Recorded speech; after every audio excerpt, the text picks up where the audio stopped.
Hello, Sula here from MistyHilltops.com. Thanks for stopping by. In this video, I'm working on a traveler's notebook layout titled Herbs. I'll be scrapping this photo, and I'm working with a digital version of the collection Home Again by Carta Bella. This layout is based on sketch number 8, which is a silhouette cut template that is available as freebie at MistyHilltops.com. And there are a number of freebies available for download, so if you haven't done it, go check it out and see if you can find something that you could work with.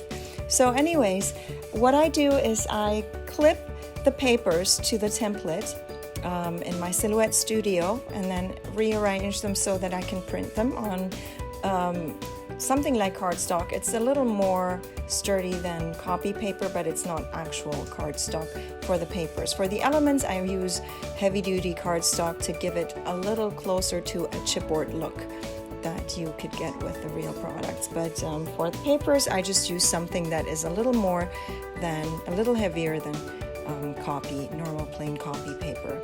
And so I print this, then I cut it. The easy rectangles I just trim by hand or with my trimmer, and only the more intricate shapes I have my silhouette cut out. And there's a video on how I do the print and cut with my silhouette to get perfect cuts every single time, so check it out on my channel if you like to know how I do that.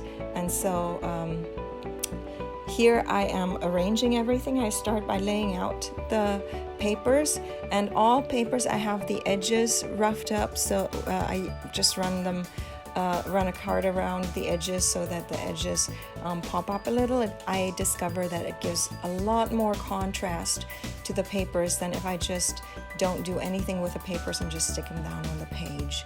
So then comes the photo that I glue on top there, and then just a few embellishments, but the embellishments that come with this kit by Carta Bella are just beautiful, and they are perfect for my mom's garden. This is an album that I'm making for my mom, and it is all about her garden, and this one is about the herbs that she is growing, and the kit just works really nicely with just leaves and herbs and things that are hanging, and that is just what she is doing with her herbs right now. So anyway, I'm adding this little bunting that I had printed and cut from my silhouette, and then it comes from the collection. And here I'm stapling.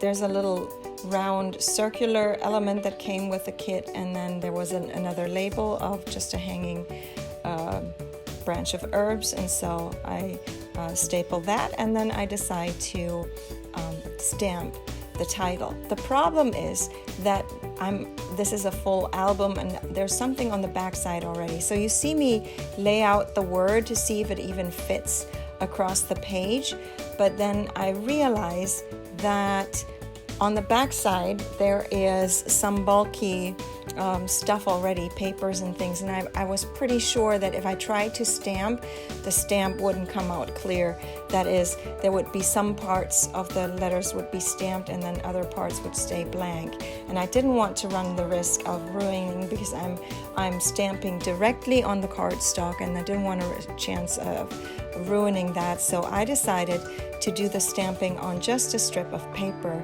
just the same cardstock that I cut my pages from. And then I wasn't sure what to do then, because obviously there's a lack of contrast, but I decided that I can remedy that by just underlaying it with a black mat, as you will see me do once I have that title stamped. So here I'm just going one by one with the letters of the title, and this is the German word for herbs, and it actually has an umlaut, which is an A with the dots, and obviously most stamp alphas that you get around the world do not have the special characters, but I solved this problem by picking another letter that actually has a little dot. This one was an I, and I just inked the dot on the I, and then I didn't bother with the rest of the I, and it worked out perfectly actually. And so Here I'm dabbing off my stamps because I always try to treat them well, because I do use them with different ink colors, so I don't want my inks to get all messed up and all that. So now I'm cutting around the title, and so it goes there, but obviously, and I was aware as I was even choosing that strip of paper that there would be such a lack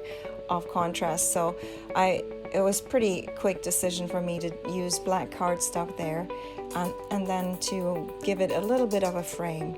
And then I decided that I wanted to clip the corners, and I have a little hole punch that has all different sizes of holes that I use on various occasions, and I just clip all around the 4 corners, so that gives a very easy but nice little extra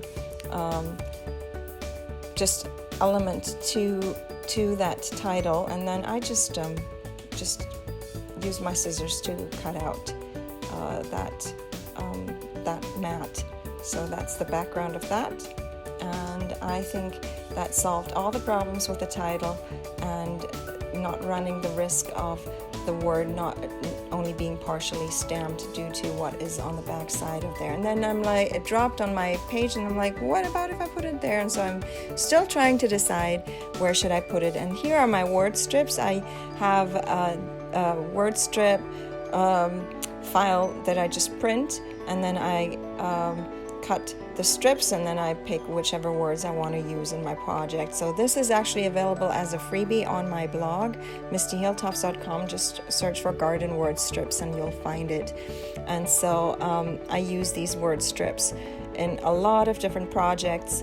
Obviously these are the garden word strips, so I use them for the garden album that I'm working on.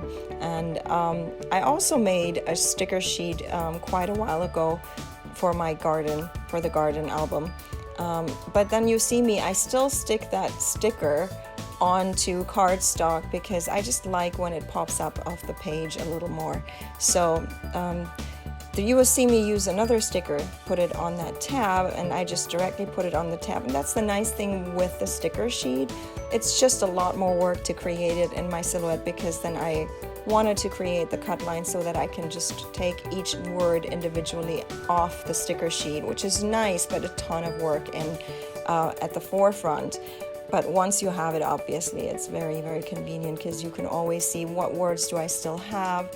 And so I do like sticker sheets that way. But anyway, here I am looking to see another strip there for that tab, as I said, and it just is nicely the sticker, it sticks nicely to the tab. So that's my page.